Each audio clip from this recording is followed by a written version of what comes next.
Consecration. Having attained to the viewpoint that puts you into the right relations with the world and with your fellow man, the next step is consecration. And consecration in its true sense simply means obedience to the soul. You have that within you, that which is always impelling you toward the upward and advancing way.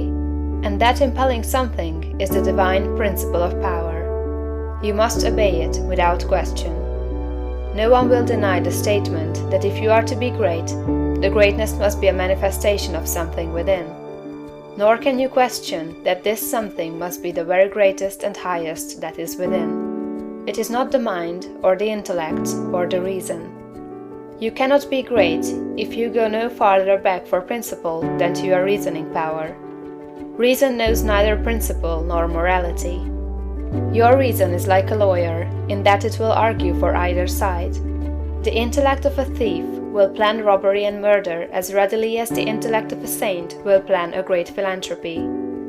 Intellect helps us to see the best means and manner of doing the right thing, but intellect never shows us the right thing. Intellect and reason serve the selfish man for his selfish ends as readily as they serve the unselfish man for his unselfish ends. Use intellect and reason without regard to principle, and you may become known as a very able person, but you will never become known as a person whose life shows the power of real greatness. There is too much training of the intellect and reasoning powers, and too little training in obedience to the soul. This is the only thing that can be wrong with your personal attitude, when it fails to be one of obedience to the principle of power.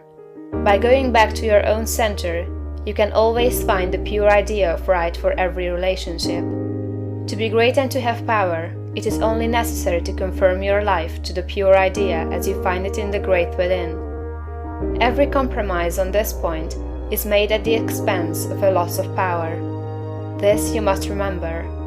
There are many ideas in your mind that you have outgrown, and which, from force of habit, you still permit to dictate the actions of your life. Cease all this. Abandon everything you have outgrown. There are many ignoble customs, social and other, which you still follow, although you know they tend to dwarf and belittle you, and keep you acting in a small way. Rise above all this. I do not say that you should absolutely disregard conventionalities, or the commonly accepted standards of right and wrong. You cannot do this, but you can deliver your soul from most of the narrow restrictions that bind the majority of your fellow men. Do not give your time and strength to the support of the obsolete institutions, religious or otherwise. Do not be bound by creeds in which you do not believe. Be free. You have perhaps formed some sensual habits of mind or body. Abandon them. You still indulge in distrustful fears that things will go wrong, or that people will betray you or mistreat you. Get above all of them. You still act selfishly in many ways and on many occasions. Cease to do so. Abandon all these, and in place of them, put the best actions you can form a conception of in your mind. If you desire to advance, and you are not doing so, remember that it can be only because your thought is better than your practice. You must do as well as you think. Let your thoughts be ruled by principle, and then live up to your thoughts. Let your attitude in business, in politics, in neighborhood affairs, and in your own home be the expression of the best thoughts you can think. Let your manner toward all men and women, great and small, and especially to your own family circle, always be the most kindly, gracious, and courteous you can picture in your imagination. Remember your viewpoint. You are a god in the company of gods, and must conduct yourself accordingly. The steps to complete consecration are few and simple. You cannot be ruled from below if you are to be great. You must rule from above.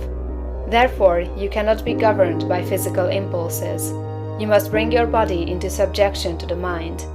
But your mind, without principle, may lead you into selfishness and immoral ways.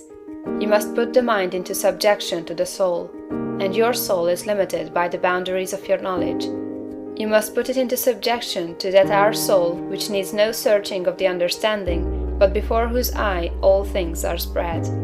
That constitutes consecration. Say, I surrender my body to be ruled by my mind. I surrender my mind to be governed by my soul, and I surrender my soul to the guidance of God.